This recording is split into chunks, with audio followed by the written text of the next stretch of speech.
más o menos en qué consiste la enfermedad, cuáles son las urgencias, algunos síndromes que afectan a jóvenes, a adultos, qué gotas usamos, qué cirugía se hace. Ya saben que el glaucoma también sufre. La uveitis. La uveitis es un proceso inflamatorio de la uvea. La uvea es una estructura anatómica que, como su nombre lo dice, viene de uva, porque los antiguos oftalmólogos, cuando ustedes ven una uva, van a ver que si lo ven microscópicamente tiene una serie de especies de capilares en el ollejo de la uva, ¿ya? Y eso les fue a los oftalmólogos lo más parecido a la uvea cuando le empezaron a hacer los estudios con tinta china, hablemos de hace 120 años atrás. Entonces a alguien se le ocurrió llamar esto uvea, ¿ya? Y la uvea está formada por tres estructuras: el iris, el cuerpo ciliar y la coroides. El iris es la parte visible, es lo que tiene el color del ojo. El cuerpo ciliar está oculto, es lo que continúa al iris, y la coroide es lo que está debajo de la retina y en parte nutre la retina externa. Entonces, de acuerdo al lugar de inflamación, clasificamos anatómicamente la uveitis en iritis o idiositis. Como es una palabra un poquito así, como muchas i, denominamos uveitis anterior, cuando es como una uveitis anterior, más fácil de decir. Cuando, por ejemplo, la uveitis está ubicada entre el cuerpo ciliar y la parte periférica de la retina, esa parte es una parte que se llama plana, por eso se llama pars planitis, ¿ya? Que es una uveitis especial que en general afecta a niños y adultos jóvenes. Y la uveitis posterior es la que inflama la coroides, o secundariamente la retina que está enferma, y eso se llama retinocoroiditis o coroiditis retinitis, que es lo mismo. Uveitis anterior, intermedia y posterior. Cuando todas las estructuras de la uvea están inflamadas, hablamos de panuveitis. Es importante saber si esta inflamación es provocada por un agente infeccioso, que puede ser una bacteria, virus, parásito, o está asociado a una enfermedad sistémica. O sea, esta uveitis nos permite estar debutando alguna enfermedad que todavía no ha hecho una manifestación, de las cuales hay muchas. Por ejemplo, integrando con la clase número 2, ¿cuál es una causa de uveitis anterior de origen infeccioso? Una de las causas más frecuentes de uveitis anterior de origen infeccioso es el compromiso herpético por la de uveitis, ¿ya? Que puede ser el herpes simplex, el virus varicela zoster, también puede ser el virus de Epstein-Barr, por ejemplo, en una mononucleosis infecciosa, que el paciente se queja ojo rojo, ojo que también podemos encontrar eso, u otros virus. ¿Cuál es la característica clínica de esta uveitis por herpes? Es una uveitis generalmente muy hipertensiva, o sea, tiene la presión intraocular alta. Es un ojo rojo que tiene la pupila más o menos miótica, como dice acá, ¿ya? Pero tiene la presión un poquito alta, 30, 28, etc.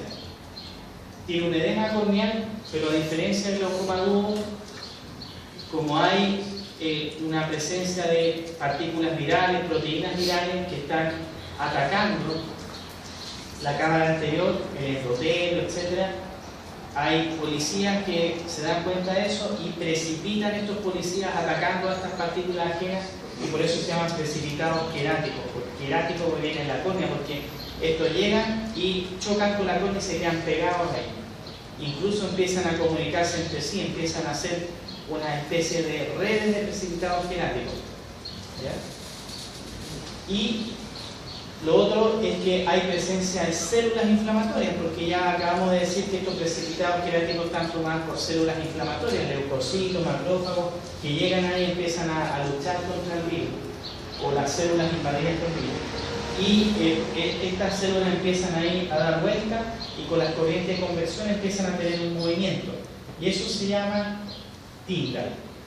El Tyndall en la cotidianidad es similar, por ejemplo, cuando ustedes están en un dormitorio y hay una ventana abierta y entra un rayo de luz Y ustedes observan ese rayo de luz, empiezan a ver las partículas del polvo de habitación y ustedes se preguntan, hace tiempo que no hago aseo en mi dormitorio. Entonces, ese polvo es lo mismo que se ve en la cámara anterior, ¿ya? Uno pone un haz de luz y ve las partículas y uno puede contar cuántas células ve en 2 segundos y clasificar el Tyndall en celulares, proteicos, etc. También puede haber presencia de pus, que pueden ser células inflamatorias que están depositadas o el mismo agente infeccioso, sea una bacteria, etcétera, que están ahí luchando. Y eso por gravedad cae y genera un nivel de pus en la cámara anterior. Y que orientador mucho más a que un herpes, podemos ver cicatrices en la córnea, leucomas o novículas, como quieren decirlo, o bien un área activa, una dendrita, una ameba, etcétera, edema en la córnea y que orienta que es una querato-uveitis, o sea, está el herpes no solamente atacando la córnea, sino que atacando el interior del ojo. Acá vemos, por ejemplo, signos de uveitis. ¿Qué signo hay en una uveitis? Hay pus en la cámara anterior, que se denomina hipopión, o precipitados queráticos, que son, en este caso, como gotitas de aceite en el centro, ¿ya? En este caso no están unidos uno con otro, sino que están solamente precipitados. Bueno, cuando hay una uveitis anterior, quiere decir, ojo, este paciente no solamente el herpes atacó la córnea, sino que atacó la cámara anterior. O sea, puede estar atacando otra cosa y tenemos que descartar si esta es una uveitis anterior o es una panuveitis o tiene signos de uveitis posterior. Entonces es importante dilatar la pupila y ver si adentro la retina no está siendo atacada por el herpes, porque puede el herpes provocar un daño tremendo, que en este caso produce una vasculopatía obliterativa, ¿ya? La vasculitis retinal. Y al inflamarse los vasos sanguíneos, los territorios quedan sin sangre y quedan dispuestos a morir. Entonces, ahí ocurre la necrosis retinal aguda, ¿ya? Ocurre la neuropatía óptica isquémica, o sea, el virus ataca los vasos sanguíneos que irrigan el nervio óptico. O, por ejemplo, puede haber una masa en el estroma producto de la necrosis del estroma iliano, ¿ya? Por una vasculitis obliterativa. Y secundariamente quedaron atrofia, sectorial, etc. Obviamente, todas estas complicaciones pueden llevar a atrofia óptica, que es la muerte del nervio óptico o un desprendimiento de retina. También es la enfermedad grave de la retina. Por lo tanto, una uveitis puede llevar a la ceguera por estas razones. O sea, una uveitis se complica con todas estas cosas. Bueno, esta es también una diapositiva para ver el Tyndall. Acá el Tyndall está celular intenso, vemos que está muy denso, ¿ya? Como si ustedes echaran una cucharada de leche en un vaso de agua, se ve muy denso, ¿ya? O acá un Tyndall congelado, que es un Tyndall proteico, en la cual existe un flóculo verdaderamente adherido al borde pupilar, y ese Tyndall no se mueve mucho, sino que está ahí como quieto, y es como una verdadera jalea ahí que está adherido. Acá vemos otra complicación de la uveitis, que es la seclusión pupilar. La seclusión pupilar o pupila secluida es cuando todo el borde del iris está pegoteado a la estructura que está abajo, que puede ser el cristalino o puede ser un lente pupilar. Y en general está asociado a una formación también de una membrana, producto de precipitación de toda esta proteína y una organización que genera esto. Y obviamente no se puede ver nada más de esto. Y esto requiere una solución, porque el paciente puede hacer un glaucoma de ángulo estrecho debido al abombamiento del iris y se cierra el ángulo. Entonces ahí hay que hacerle un pollo al iris. Bien, ya vimos en la clase de córnea también que cuando existe compromiso de la rama oftálmica y la ramita nasociliar, es muy probable que este herpes zóster oftálmico esté afectando el ojo, ya sea provocando queratitis herpética o uveitis herpética o necrosis retinal aguda u otro cuadro peligroso. También hay causas de uveitis anterior que no son provocadas por ningún germen infeccioso. Por ejemplo, este cuadro es un cuadro misterioso en su origen, si bien está asociado al contacto con el toxoplasma gondii, que es un parásito que vive en ambientes agrícolas, en carne es suficientemente cocida, etcétera, en vegetales mal lavados, etcétera, y que habitualmente uno toma contacto en algún momento de la vida. Pero en este caso la etiología es desconocida. Ahora, la idiosinclinia heterocrómica de Fuchs, como su nombre lo dice, produce como signo principal la heterocromía. ¿Y qué significa la heterocromía? Es una diferencia en el color del iris. Dentro de las causas de heterocromía del iris está esta uveitis. Y es una uveitis porque es un proceso inflamatorio, pero es tan lento en el proceso que produce un ojo blanco, ¿ya? O sea, lo único que tiene el paciente es que tiene el ojo blanco y tiene el iris de un color diferente. Entonces, puede llamarle la atención al paciente, ¿sabe, doctor, que yo me llama la atención que tengo el color del iris diferente? A ver, déjeme ver. Y uno lo encuentra precipitado querático fino. Y el paciente aparte sabe que no estoy viendo bien también. Y por eso me llamó la atención, porque siempre he tenido un color diferente de uno u otro, pero ahora me está pasando que no veo bien. Puede ser catarata por una uveitis crónica. Entonces la inflamación crónica, la presencia de factores inflamatorios produce una malnutrición crónica y las estructuras transparentes empiezan a degenerarse. Hay una catarata, entonces el paciente está viendo mal con una catarata. Y lo otro importante es que también, como hay una uveitis crónica, se pierden células del endotelio y se daña el trabéculo, que antes de tiempo un paciente puede hacer un glaucoma. Un glaucoma por el daño del trabéculo acelerado en el paciente joven. Y el tratamiento de las complicaciones de la uveitis crónica, en este caso, ¿cuáles son las complicaciones? La catarata y el glaucoma. Entonces hay que operar a este paciente.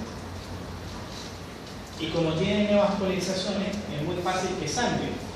Acá vemos un nivel de sangre que se llama ifema o ipema. Paciente operado de catarata. Vemos que también hay una hemorragia subconjuntival. Acá en el sitio de incisión también está sangrando. Porque está con neovasos muy finitos que ante el trauma quirúrgico sangra. Algunos ejemplos de uveitis posterior. La uveitis posterior, como ustedes podrán deducir, es mucho más grave porque compromete la retina, y la retina es la esencia del ojo. Una causa infecciosa frecuente de uveitis posterior es la toxoplasmosis, ¿ya? La toxoplasmosis es un parásito en la cual uno tiene contacto fundamentalmente en ambientes agrícolas o con alimentos o animales que son portadores de este toxoplasma. Entonces uno se come esos quistes y el toxoplasma llega a la retina y genera una cicatriz coloretinal donde está en un estado durmiente. Pero cuando baja la inmunidad, estas cicatrices se revientan y empieza a haber una actividad del toxoplasma gondii y empieza a generar una inflamación muy intensa del vítreo y un foco blanquecino en la retina. Y ese signo clínico se llama imagen de faros en la niebla, que es lo mismo imagen que uno ve cuando los vehículos están en la camanchaca y ve solamente la luz. Eso mismo uno ve en un paciente con una uveitis posterior por toxoplasmosis. Se llama signo de faro en la niebla.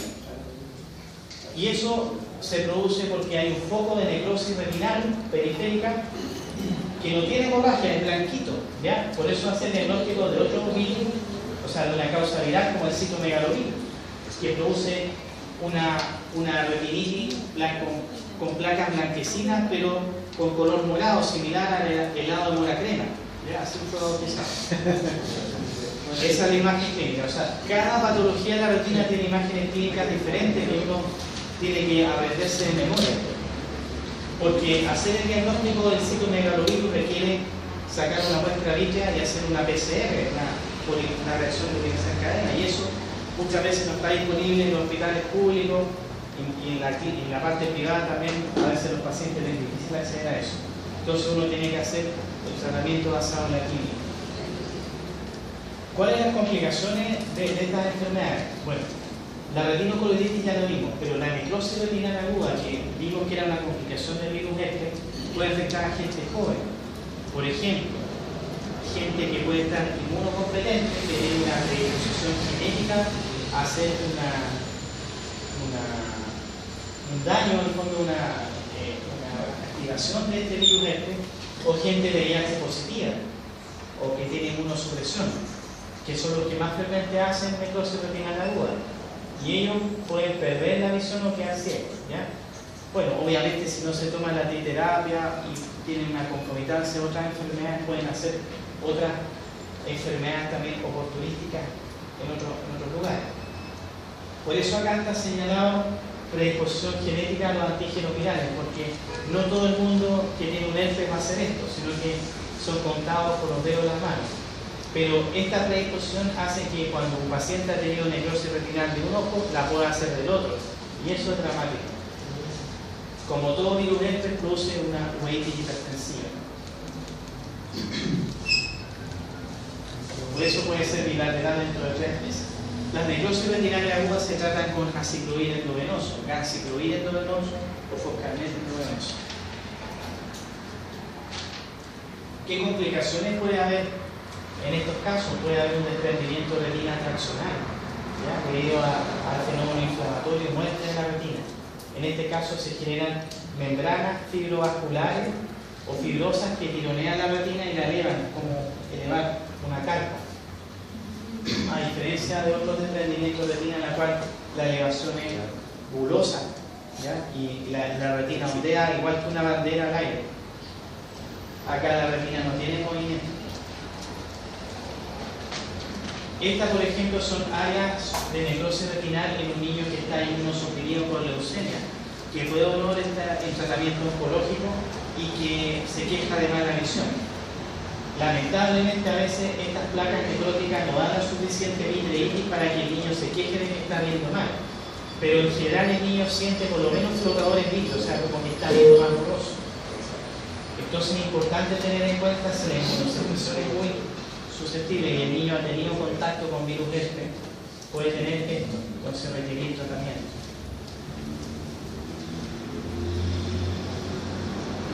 Hay causas de uveitis que no son infecciosas también. Vamos a ver 2 síndromes que son infrecuentes, pero que tienen relación con un antecedente de historia clínica particular. La oftalmía simpática es una panuveitis, o sea, una inflamación de todo el ojo, que tiene un periodo de latencia, que ocurre en 2 pacientes fundamentales.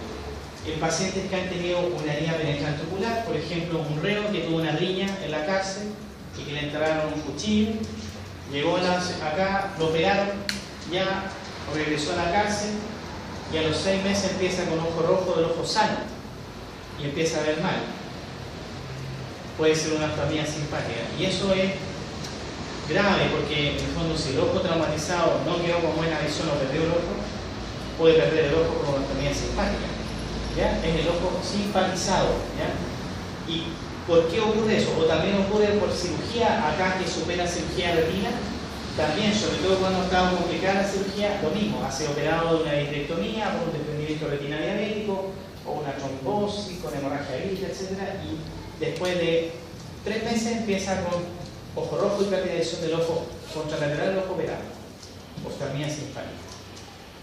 ¿Ya? Y eso primero se manifiesta como uveitis anterior, ojo rojo, miosis, dolor, pero le dilatamos la pupila y le vemos unos nódulos que son similares a las partículas de maicena que se llaman nódulos de Dunning-Fuchs, son amarillentos así, a nivel de la coroide.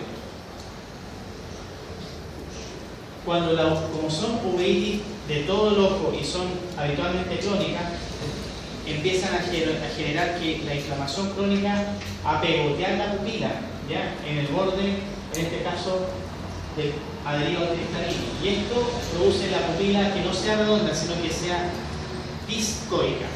Eso, que no sea redondita. La isocoria es una pupila redonda normal. La discoria es una pupila irregular, por sinequias posteriores, o sea, adherencias del borde pupilar al cristalino. Las sinequias anteriores es el iris adherido a la córnea o al ángulo. Esto también es frecuente.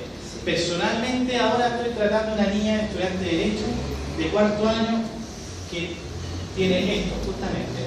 Consultó en febrero por ojo rojo, En el extrasistema, obviamente, fue diagnosticado con una alergia ocular, se le dieron gotas, después del ojo rojo empezó con ruido en los oídos y con un dolor de cabeza intenso. Ya no es una alergia ocular. Tinnitus y cefalea, ¿ya? Y después de eso empezó a perder la visión en el transcurso de una semana. Una alergia ocular jamás va a perder la visión. Paciente sana, miope, como le decía, estudiante universitario, 20 y tantos años, se fue a Santiago.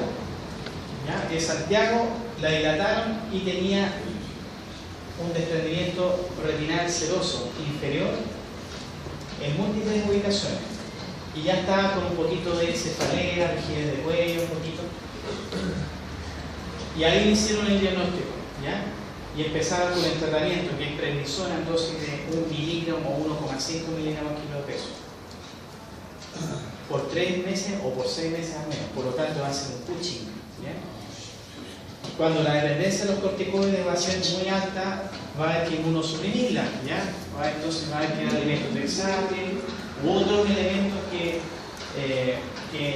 permitan disminuir la corticodependencia. La etiología de esto es desconocida porque es típico que los papás se angustian. A esta niña le dijeron hasta mayo que la esperaban, entonces no va a tener que congelar su carrera universitaria. En general esto está más predispuesto en pacientes que tienen ascendencia asiática, o bien que, por ejemplo, tienen ascendencia la ruta de la seda también, Croacia, Turquía, Irán, Irak, China, ¿ya? Esa gente comparte genes y en general comparte predisposición a esta uveitis. Bueno, acá hay una enfermedad también que se llama enfermedad de Behçet, que también es una uveitis, y Behçet justamente fue un oftalmólogo turco que describió esa uveitis. Y los que tienen Behçet en general pueden tener ascendencia a eso, pueden ser italianos que están mirando la costa de Croacia, croata, turcos. Toda esa gente en el fondo tiene más predisposición a hacer Behçet. Y eso lo hemos visto acá porque en Antofagasta hay alta descendencia croata, entonces esos mismos genes se manifiestan. Bueno, pero acá estamos hablando del foco Yanagi-Arada. El foco Yanagi-Arada es un síndrome que involucra síntomas de piel, vitiligo, poliosis de los cabellos, de los pelitos de la ceja, etc. Ojo rojo, pérdida de visión y también síntomas de la esfera de los motorinos y neurológicos. ¿Ya?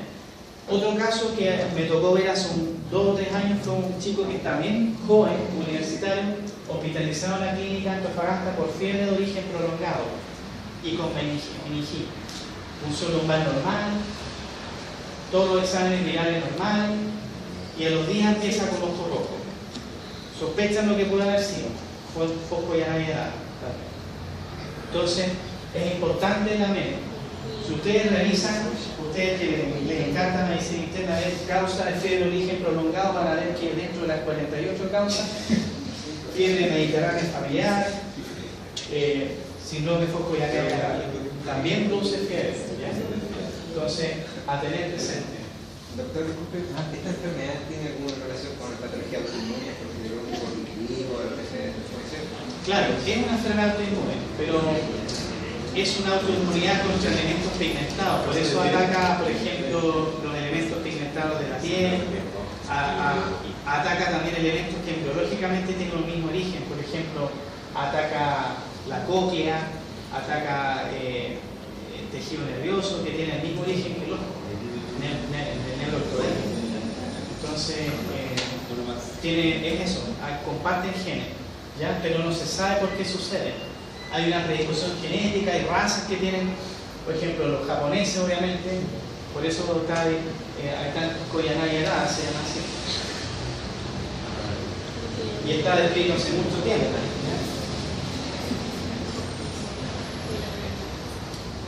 Bueno, el foco Yanagi-Arada. Aquí hay signos clínicos de foco Yanagi-Arada. Acá vemos un paciente que tiene las pestañas blancas, los pelos de las cejas blancos, puede tener vitiligo en otros lados. ¿Ya? Cuando es crónico empieza a atacar la piel, o a veces empieza por la piel, después ataca el ojo, a veces empieza el cerebro y después ataca el ojo.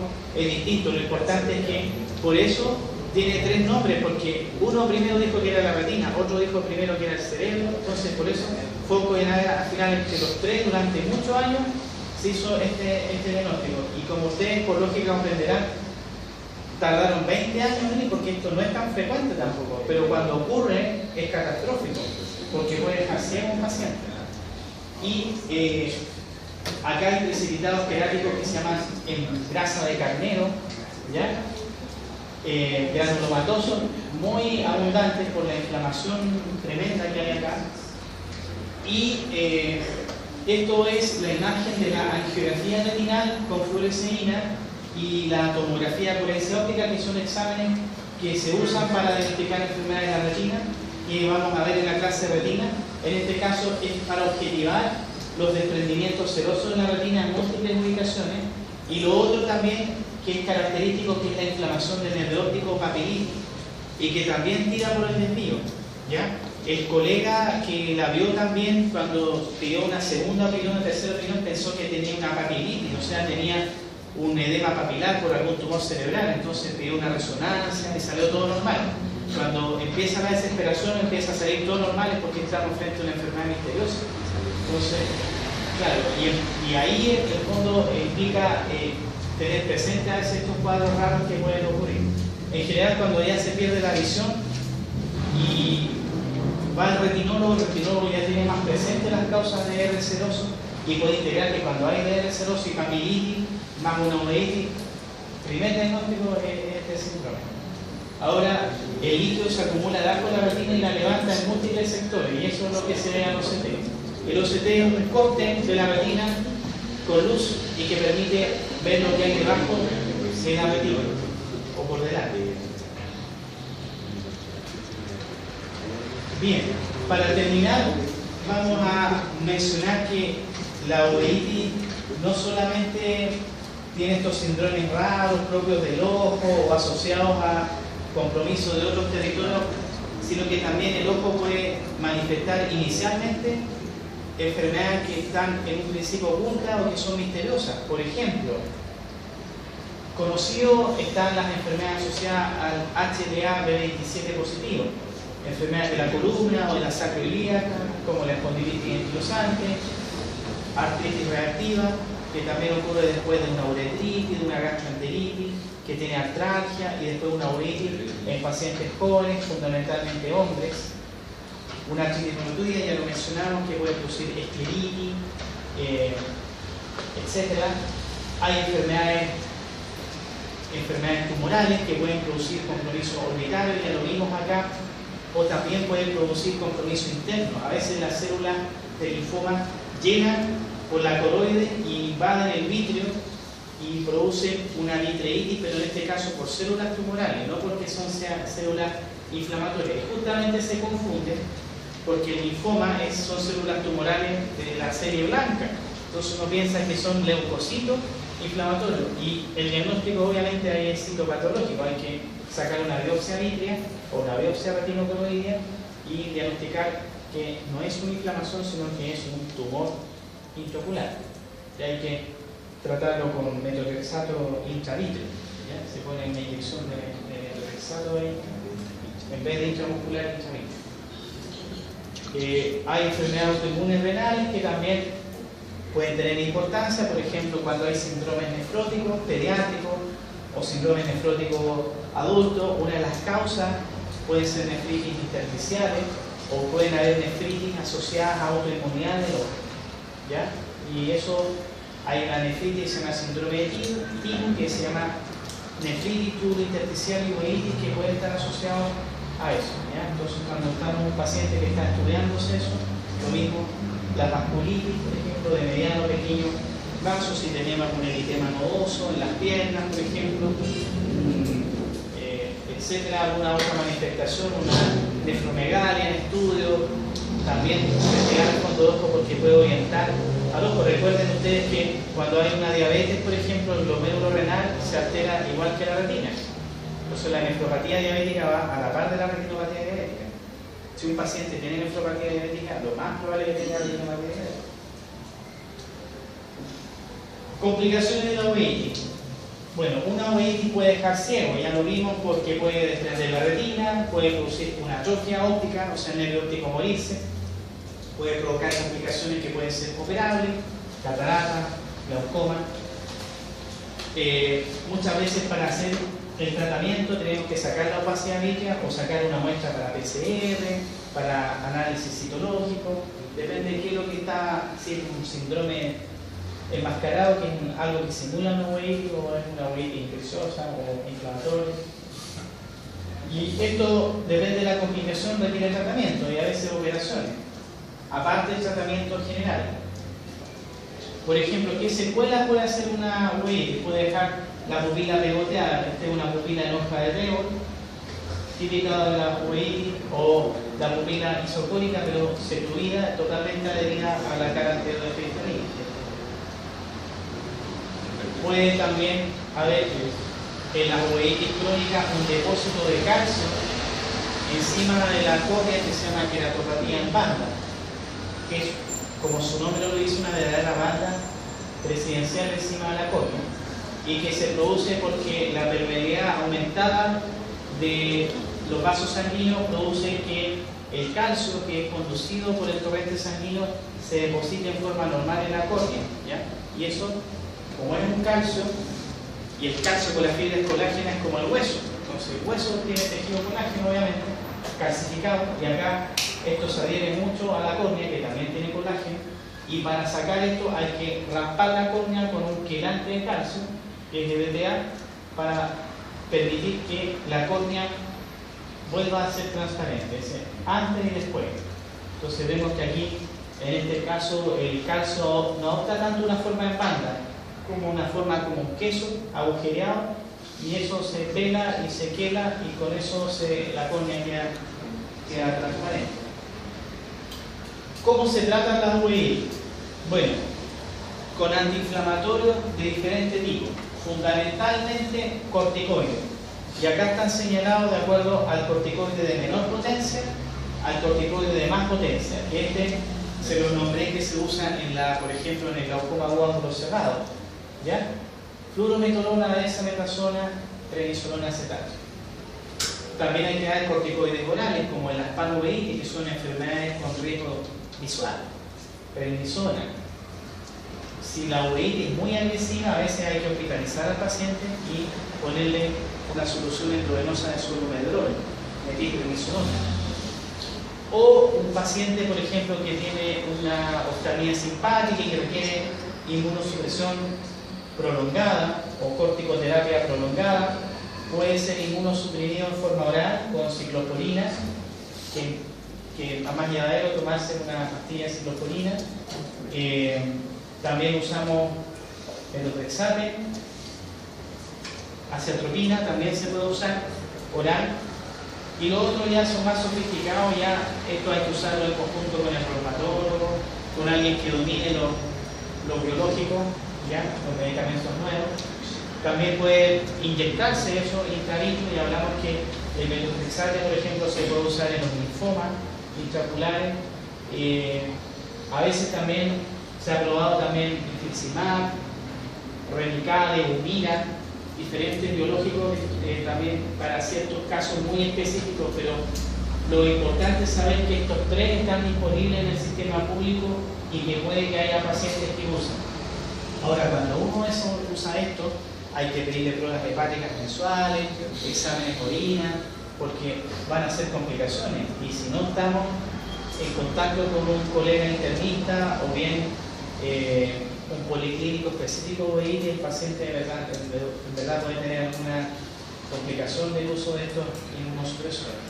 Por lo tanto, es complejo, y a los que les gusta la medicina interna y la oftalmología, acá encuentran el terreno propicio, porque la uveitis tiene un montón de conexiones con enfermedades. Hay uveitis hasta por tatuaje. Entonces, los dermatólogos, por ejemplo, cuando ven alguna complicación con los tatuajes, ya sea un granuloma, por ejemplo, o una inflamación, puede provocar tal o cual enfermedad del ojo, ¿ya? O puede ser, por ejemplo, estimular mediante el antigénico del tatuaje una aparición de una sarcoidosis pulmonar, de piel, ocular, etc. ¿Ya? Ustedes saben mejor que yo lo de la sarcoidosis.